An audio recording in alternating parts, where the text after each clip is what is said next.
Hi guys! Sa video nga po pala nito ay babalik kami sa lugar na kung saan nagpariban yung aking anak at saka yung kapatid ko. Oh my God! Wow! At ako ay pinaulit ko rin yung buhok ko kasi yung ginawa sa akin dito bago ako umuwi ay hindi maganda. Kaya sabi daw nang nagre-riban ay i-Brazilian ko na lang para daw maayos yung buhok ko. Sayang daw naman kasi yung gamot. At syempre tayo din na pilingon, edi nagpa-Brazilian din para medyo maayos din yung buhok ko. At ayan, tumigil muna kami kasi nga may hayop doon na pumunta sa buhok niya. Alam mo naman, nervyosa. Parang kahit ano na ano, natatakot na kaagad. At ayan po, nagpatuloy na kami. Sarap dyan sa lugar na yan. Shout out nga pala sa mga tao dyan sa pinuntahan namin sa lugar ng napangasawa ng aking kapatid. Malayo sa stress kasi malayo po sa Marites. Yun bang kahit hindi ka nila kilala, pagkasalubong mo sila, sabi nila, "Mayong aga nang." Syempre ikaw tuwang-tuwa ka rin, sasagot ka rin, "Mayong aga day." Ay, kasarap sa pakiramdam yung ganon. Hindi tulad dito sa Maynila, lahat parang laging galit pagkasalubong mo. Doon kung gusto mo talaga ma-relax yung buhay mo, yung isip mo, pupunta ka doon sa lugar nila. Kaya mas pinili kong pumunta doon sa lugar ng napangasawa ng kapatid ko kasi sabi ko, ang sarap doon ng lugar na yon, fresh yung hangin, yung lugar. Kung gusto mo ma-relax, ma-relax ka talaga. Kaya yung 3 taon ko na hindi nakauwi, sulit na sulit. Salamat nga po pala ha. Sarap sa pakiramdam yung makaka-relax ka ng ganyan. Malayo sa ingay ng sasakyan, maingay sa mga tao. Ay oo nga pala, masarap dyan kasi yung kapatid ko kahit ganyan nakalayo, adik pa rin yan sa Shopee.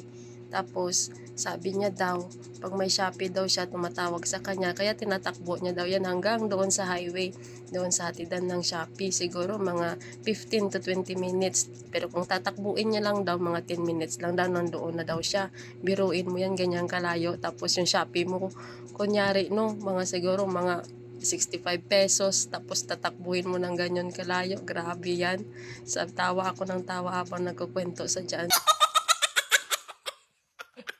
sa akin. Sabi ko, malala ka na talaga.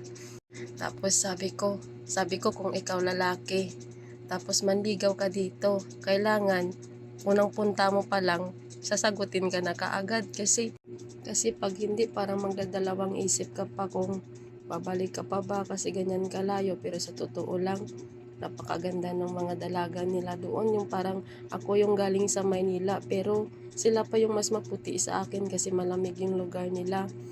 Kaya nung bumalik ako, sabi ng kaibigan ko, sabi niya, bakit ang itim mo talaga? Sabi ko, syempre hindi ako nagpapayong doon, hindi ako nagja-jacket. Sabi ko, nakakahiya naman kasi sa mga dalaga doon na sila naglalakad naka-short, naka-spaghetti lang or sando. Tapos ako magpapayong-payong porkit nanggaling ako sa Maynila. Baka sabihin nilang arte naman ito, akala mo makinis, akala mo maputi. Tapos sila nakasando lang, tapos ikaw magpapayong-payong, ano yun? Siniswerte ka naman doon. Char lang, pero hindi sila ganyan mag-isip doon kasi alam ko fresh pa yung mga utak nila, hindi pa sila nabahidan yung tulad dito, parang pakiramdam mo parang toxic lagi yung mga pag-iisip ng tao, laging better, yung parang hindi mo naman sila inaano, pero bakit ganun? Parang nagiging masaya sila pag pinapakialaman nila yung buhay ng ibang tao. Bakit ganun? Bakit hindi na lang mag-isip ng maging masaya ka rin kung ano yung naaabot ng iba? Yung ganun ba? Hindi yung sinisiraan mo yung ibang tao kasi umaangat na sila. Parang ang hirap ng ganun. Parang kaka-pressure. Kaya sabi ko, doon talaga ako sa lugar na yun kasi ang sarap doon. Gusto ko mag-relax. Gusto ko ma-relax talaga. Kaya doon ako napunta sa kanila ng kapatid ko na lugar. Pero char lang nga, hindi pa ako umaangat. Yung sa ibang tao ba, hindi sa akin. Kasi syempre hindi pa naman ako umaangat. Pero sana, umangat din balang araw. Kasi syempre lahat naman tayo nangangarap para sa magandang kinabukasan. Pero yung ganun ba, yung masarap sa pakiramdam yung pwede ba, yung fresh lang yung utak natin. Huwag yung puro stress. Yung mag-isip tayo sa mga gandang ano ng buhay, tanawin. Parang ganun ba? Ay, umuugot si Inday. Basta yung sarap ng pakiramdam ko dyan sa lugar na yan. Ay, nako. Sana balang araw dyan din ako makatira. Pag maging okay na yung lahat, makapag-ipon ako. At saan ang layo na ng mga kasamahan ko kasi nga iniiwan na nila ako. Ayan, at may nakita ako dyang libreng tubig, fresh na water, pwede siyang inumin. Kaya kahit hindi madumi yung paa ko, naghugas pa rin ako ng paa ko. Kasi ang sarap, ang lamig ng tubig na yan.